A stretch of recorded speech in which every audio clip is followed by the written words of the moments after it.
Welcome to my solar addiction. Today's video, the Tale of the Solark 15K.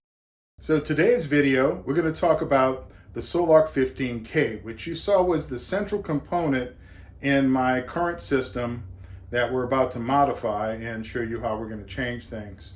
But I thought it was important for me to go over each part of what I have now so that when we change things, you can see, how we changed it first of all, and we can go into details of what's the difference and why were those changes made. But today we're going to talk about the Solark 15K, and we will be going through each component in my system and doing a separate video on each one of those components and give you my opinion and my data and my information on each part. But today, Solark 15K. So to start with, we're going to have a commercial that I've made. It's basically what I thought Solark would do if they actually produced a commercial or hired me to produce a commercial. And they didn't hire me, by the way. This is not a paid video at all. This is my opinion. And this commercial is what I thought they would do if they were making a commercial and their opinion of their company and what image they're trying to project to the public. Solark, a global energy technology leader with over 6 generations of inverters, presents to you one inverter to rule them all. The Solark 15K. In keeping with the company goal of accelerating energy independence, efficiency, and resilience. And after traveling the world doing extensive research, Solark's conclusion was current energy storage solutions were cumbersome, expensive, overly complex, and offered minimal power capability. The solution? The Solark 15K All-In-One Hybrid Inverter. The Solark 15K brings to the public military-grade equipment and offers the most powerful and versatile home energy storage solution on the market today. Solark 15K is the most user-friendly method of backing up your whole house or even taking it completely off the grid, and has minimal operating or maintenance cost. With the Solark 15K, you can continue to generate power independent from the grid when it goes down. With its 200 ampere pass-through, 15 kilowatts AC continuous power with solar and 12 kilowatts AC from battery, one unit is capable of power your entire home on or off the grid. There is no need for other external equipment. The Solark 15K can be placed between your meter and your home panel without the need for a transfer switch. Solark 15K also has 3 MPPTs built into the inverter, so you don't need external charge controllers for your DC-connected solar arrays, while also accepting 19 kilowatts of AC-coupled solar. With the Solark MySolark app, you can make changes to your settings right from your phone or computer. Check the status of your system, set up time of use, check the health of your batteries, and much more. Solark 15K. Simply reliable power. All right, so that was interesting, wasn't it? But I know that probably has a few of you kind of puckering up a little bit. I know right now there's people that love Solark and there's people that don't like Solark now.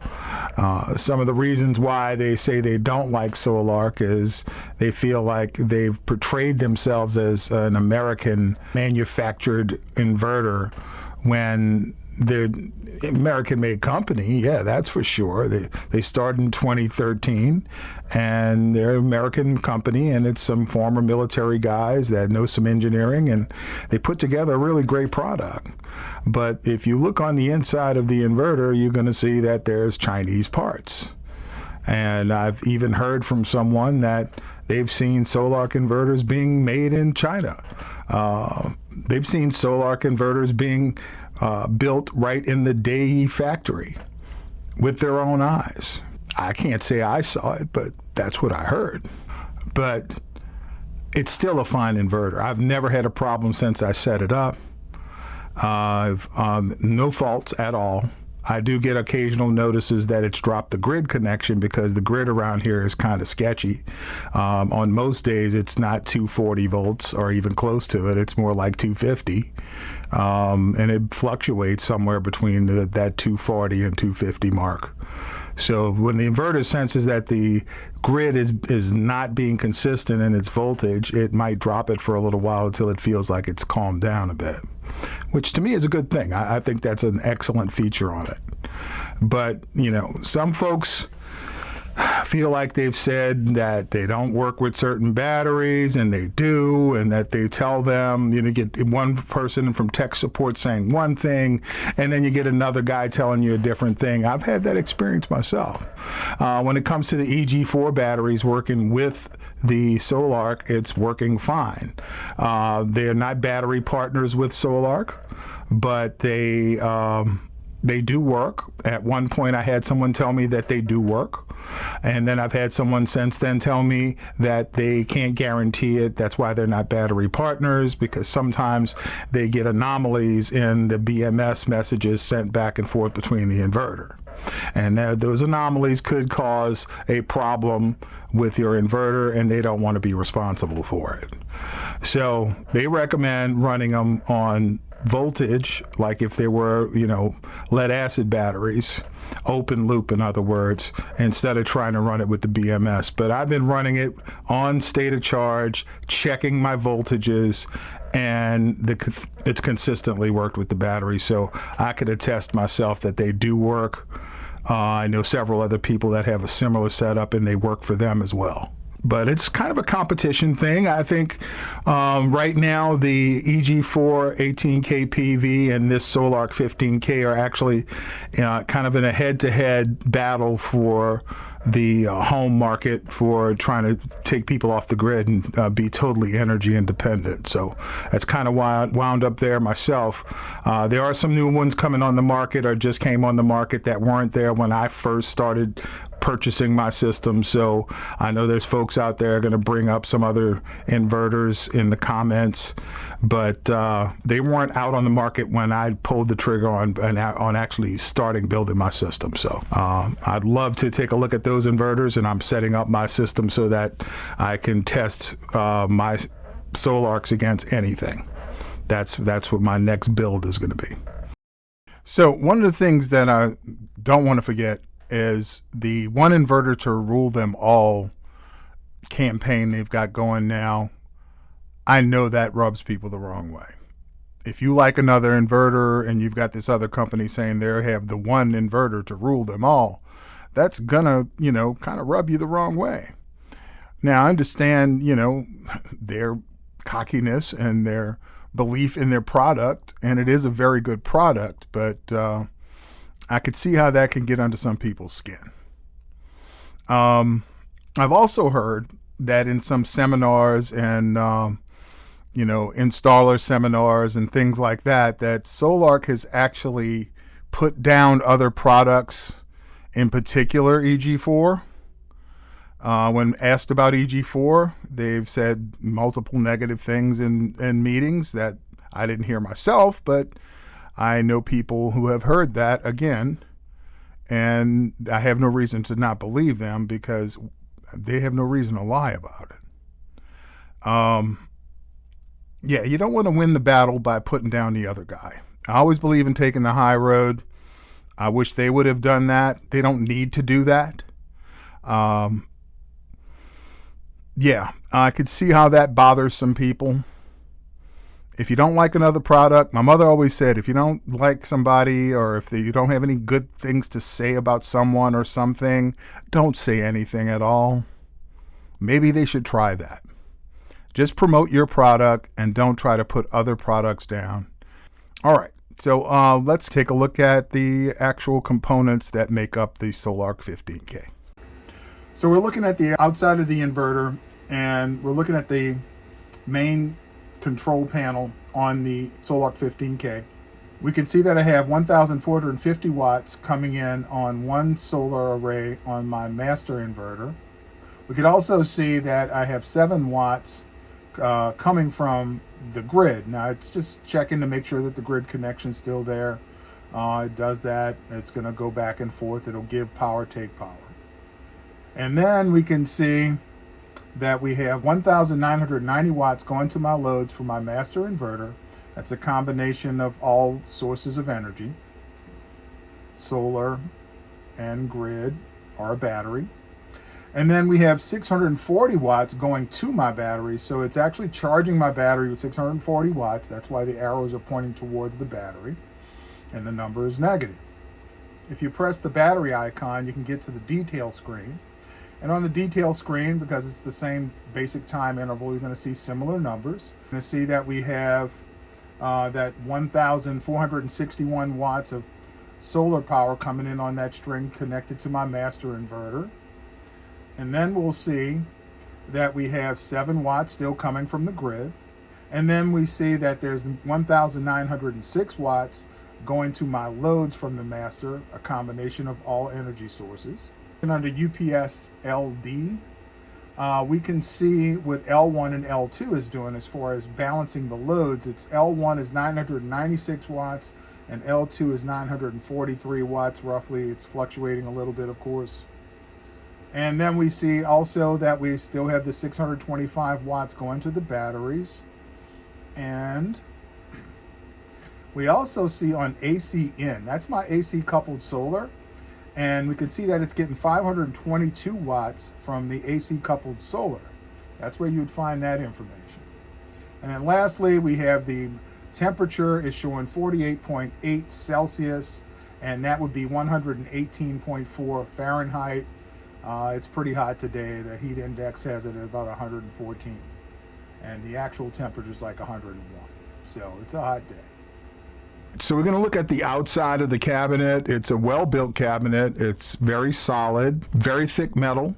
It won't dent easily. And there's 3 latches on the right-hand side that open up the cabinet. Now, I've seen better latches. These are stainless steel. They'll function. They actually are capable of being locked as well, so you can put a little lock on them. On the left-hand side of the unit, we're going to have a PV disconnect that is required by code. You're going to need that if you got to pass inspection. So you have the on-off switch for your DC switch, and then you have an on-off button for the inverter itself. That's how you turn the inverter off and turn it back on. Below that, we have the Wi-Fi dongle, and that is used to communicate with Solark. They have the inverters connect to Solark. They can do firmware updates. They could also change settings if you need them to. And then there's the label with all of the actual statistics and specifications of the Solark 15K. On the label, we can see that it's got all the specifications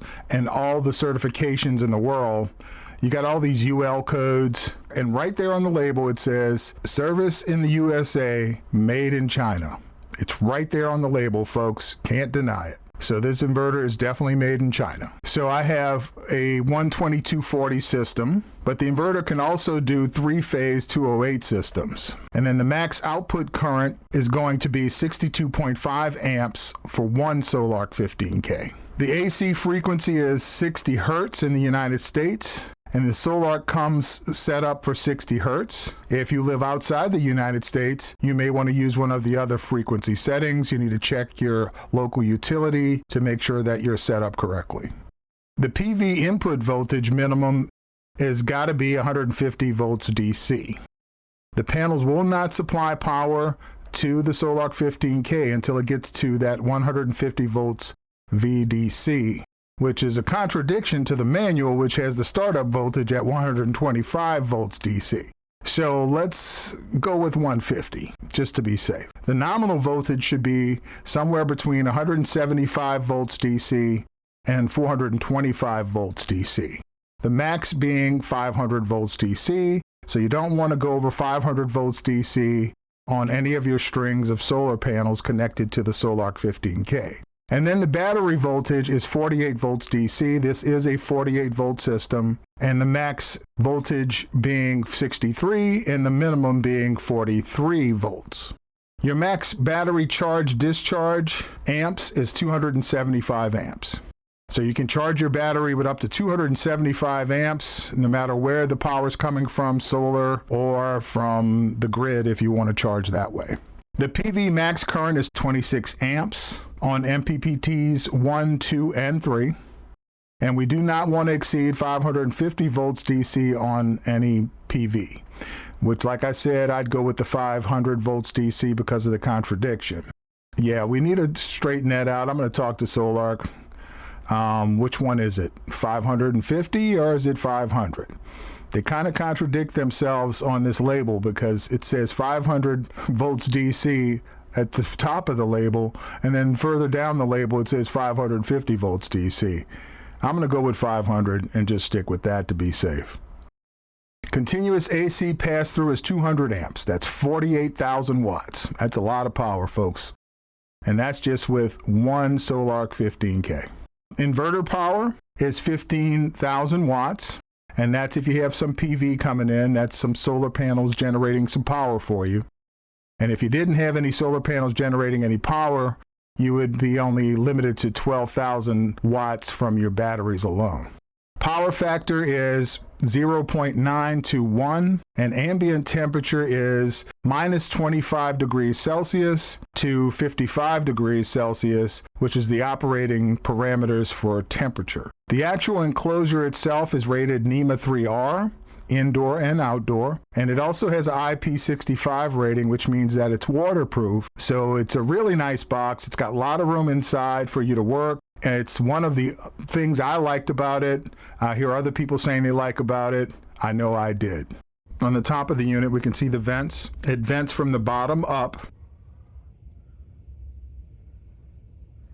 Now, you may have noticed I have an EMP hardened sticker on my master inverter. Now, I was told that it was not an EMP hardened inverter. I didn't pay for an EMP hardened inverter.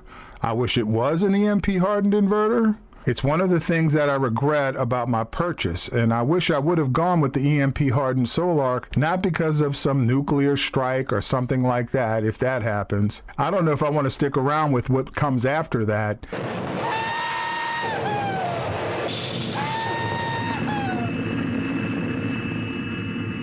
Hey, what about Major Kong?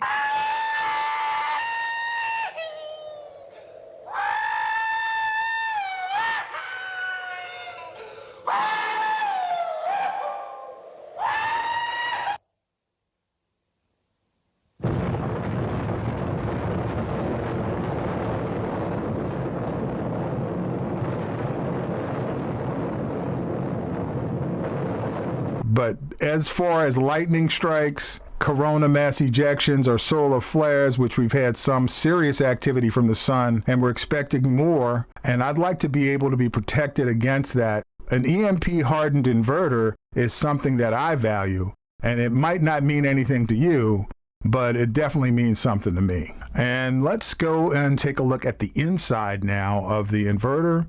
We're going to open up the latches on the right-hand side to open up the inverter.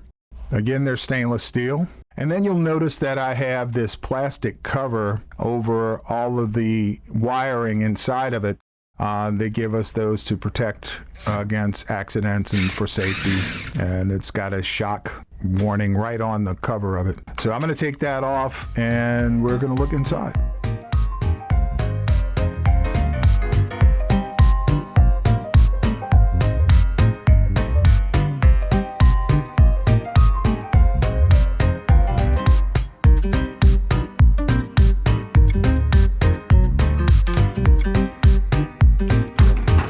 Right off.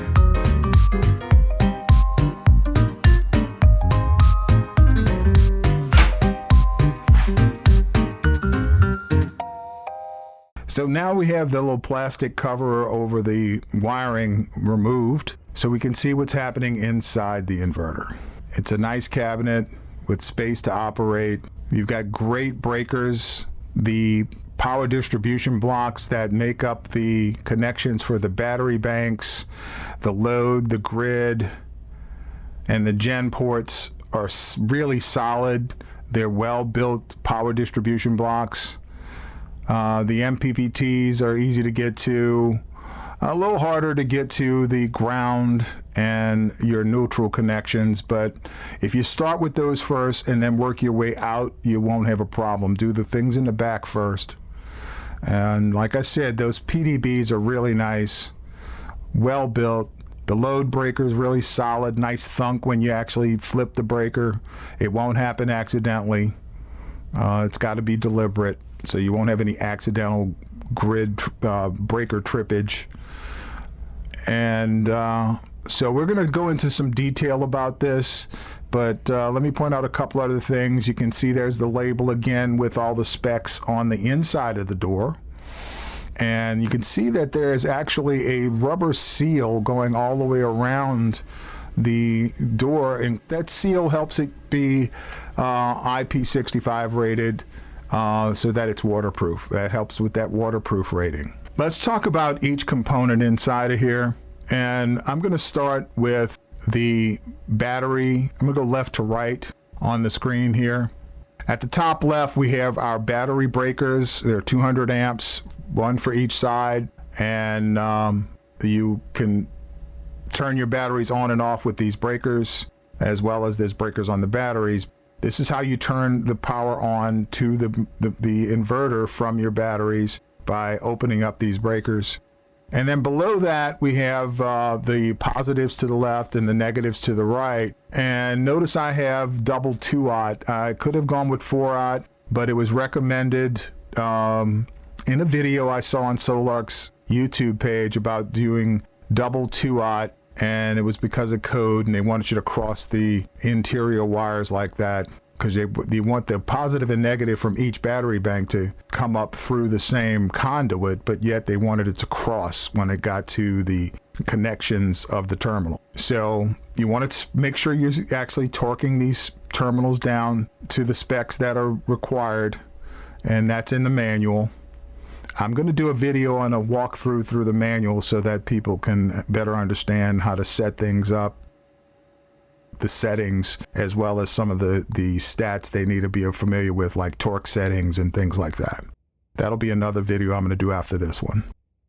So then we have, to the right of that, we have a printed circuit board that has our connections for, at the blue wire going in the top there, is the parallel cable going from the master to the slave, and that's how we communicate between inverters. We got to make sure we use a Cat 5 or Cat 6 to go between the two inverters from the parallel connection. And then to the lower right of that, you're going to see a kind of white looking cable coming out. That one is going to our CAN bus, and that is for our battery communication. That one's connected to the master battery in my battery bank. And then below that, we have our MPPTs. Now, like I said, I need to add some more PV. I've only got one array DC connected to this master, and I have another array DC connected to the other inverter. And then I have AC coupled that's coming in on the gen breaker, which is to the right of that. Okay, so you see there's a black wire and a kind of red wire that looks almost pink. That is from our AC coupled solar, which has microinverters. They're N-phase microinverters, and my panels are kind of old. I'm going to replace them eventually. But those are, I just found out for sure what they were. They're Trina Solar 240 watt panels. I got better panels already. I'm going to plan on straightening that out at some point in the future. But that's where my AC coupled solar is coming in. And then to the right of that, we have the load terminals. And you can see I've got the connections that go to my home panel from the load breaker. And then to the right of that is the final PDB, or power distribution block, is the grid terminals. Those are where you land your grid. You come from the meter to your grid terminal, and then from your load terminal, you're going to go to your main panel if you're running your whole house on the Solark 15K. And above those, you can see the L1, L2 circuit breaker for your loads. If you need to turn off your power going to your main loads, whatever loads you got connected to the load terminals, whatever you have connected to the load terminals, you flip that breaker and it's going to stop power going to it. Now, below those three different power distribution blocks, gen terminals, load terminals, and grid terminals, we have neutral and ground bus bars. So, like I said earlier, you want to start in the back first when you're wiring this up. So you'd probably want to start with your neutral connection first, and then do your ground connection, and then do your gen connection, load connection, and grid connection, so that you don't have to fight with the wires trying to get them behind there. I find that's the easiest way to do that. And also, I'm going to point out on my connecting our batteries to our main bus bar, all of our battery banks have fused positives. We got 200 amp T-class fuses, so that if something goes wrong, those fuses will pop before anything gets too crazy. And you always want to have a fused positive on any battery banks connected to your inverter. All right, so I got this decibel meter rolling. And I'm going to open up the cabinet. You can see how loud it is on the inside.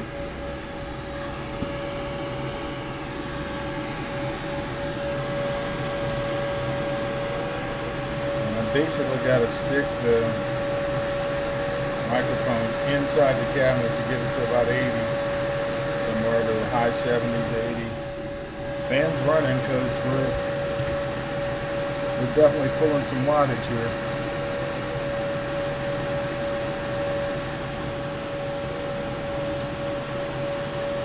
We got 3,210 watts coming from battery on the master. Another 3,550 watts, so that's 6,270 watts roughly. And this is how loud it is sticking the decibel meter inside the cabinet with the plastic cover not on. I'm going to close the cabinet.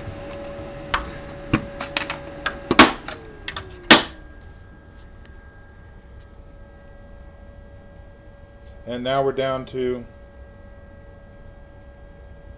52, except for when I'm talking.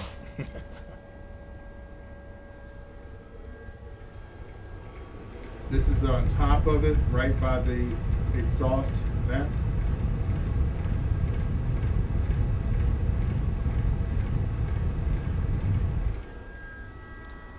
This is to the right in between both units.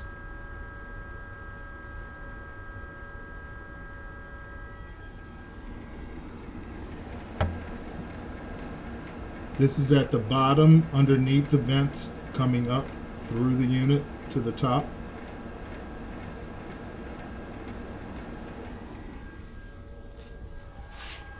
And this is the left side of the unit.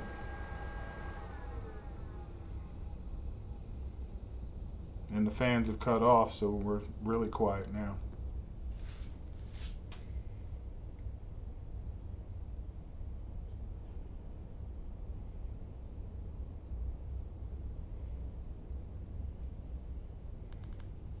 Yeah, they're pretty quiet.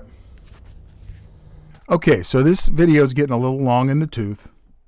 So I decided I'm going to split this up, and I will be doing another video on the Solark 15K Part 2. And at this point in the game, I would like to say that I'm extremely happy with the Solark 15K. I highly recommend it. I don't think you could go wrong if you spent the extra money buying a Solark 15K. It does cost a little more than other inverters. But at this point in the game, I'm basically a believer. It is the one inverter to rule them all until proven otherwise. Now, I'm not just a brand loyalty kind of person. So if I find another inverter that has more features and functions just as well, or it's just a better inverter, but through my testing and through my own experience, I might switch. But at this point, I don't see any reason to. So until proven otherwise, I believe it is the best inverter for the price range that I was looking at with the amount of energy I needed, all of those factors. So I will be changing my setup so that I can test it, as I said earlier, against any other inverters.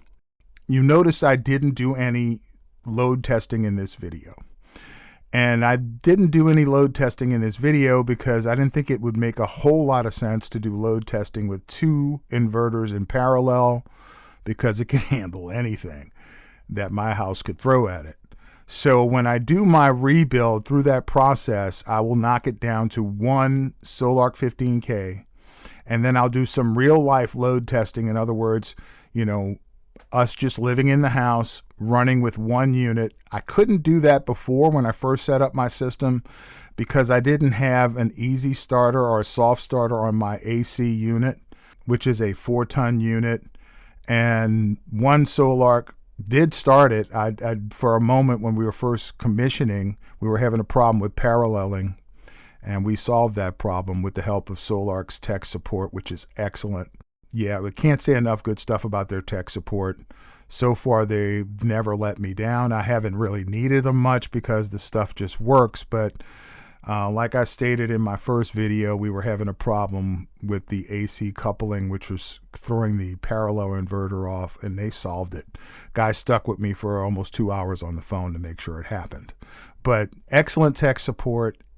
I also want to talk about their website as well. I want to get into that more. And they have a great website. It's some of the best company videos for understanding how things work, as well as installing your inverter. I thought their videos were better than anybody else's on the market at the time. And but we also want to talk about other things like the company is going to go public. I read an article recently about Solark going public.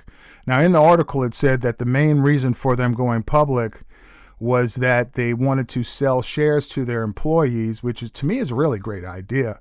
If they're vested in the company, they're going to work harder. The actual bottom line makes a difference to their pocket. And a lot of companies are noticing that this makes a lot of sense for them to do that. I also want to talk about their sizing tool on their website, the panel sizing tool, the inverter sizing tool, which are excellent. I think other companies should do something similar if they want to compete against Solark. Solark makes it easier for you to design your system with these tools. I also need to talk somewhat about their app. Now, they're just moving their server in the last couple of months from China to the United States, and they've switched their app from the PV Pro app, PowerView Pro app, to the MySolark app, which is almost the same app. With a facelift, it's got dark mode. That's basically what it looks like. Some people have been having some issues with the app and functionality of the Solark 15K as a result of it. I haven't had any problems other than having some data being recorded or displayed incorrectly, which wasn't a big deal because I could tell the difference because I have Solar Assistant as well. But, and I may talk about that in another video. That's probably a good idea. I also wanted to say that Solark image of portraying themselves as an American-made inverter, it might not be as much of their fault as a lot of people think. I have 3 businesses, and one of them is a firearms instruction business.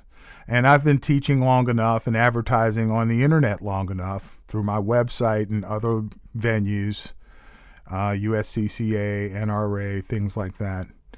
And I come up high on all kinds of gun-related searches because of that, because of all the years of doing it and advertising. The Google algorithm thinks I'm a gun range because all my classes are at a gun range, and I have to say, this is the gun range that we're going to be at today. So I get all kinds of calls saying, what time's your range open? What time's your range close? So I'm saying that because Solark may be getting the Made in America label, Made in America inverter label from the Google algorithm, just associating them with that question. Because I've seen a lot of Google searches online for American-made inverter. I've done it myself, and Solark comes up. And it'll, even if you click on some of the things, it'll say everything about it seems to point to that it's made in the USA. But did they actually say that? Did they actually go out and say our inverter is 100% made in the United States? It's not just a regular, white label situation. Yes, they're made in Dae factory. Yes, it's a Chinese inverter. And yes, Dae is manufacturing their inverters to their specs. They're doing it to their specs. It's not just a Dae inverter with a different label. And it's a lot like what other companies are doing. You know, your EG4 18K PV is made by Lux Power, but to their specs, their engineers. And it's going to be the same with a lot of these inverters. So make sure you understand that when you are making your decision and when you're on these forums, you know, making comments. So let's try to be intelligent. And I'm trying to. I'm always willing to learn. If I don't know something, please tell me. Put it in the comments. I'm willing to learn. That's what I'm here for. This is a journey. I don't think I know everything. And I don't think there's anyone who knows everything. That's why I'm here to learn, and I'm here to share that experience with you through videos, and hopefully you can learn too, and we can learn together. Oh, and please like and subscribe. It does help with the algorithm.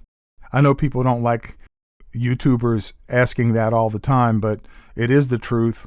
And if you like this content and you want to see more, that would help me bring it to you. So let's work together and continue this journey. And hopefully in the end, we'll all be a bunch of happy campers.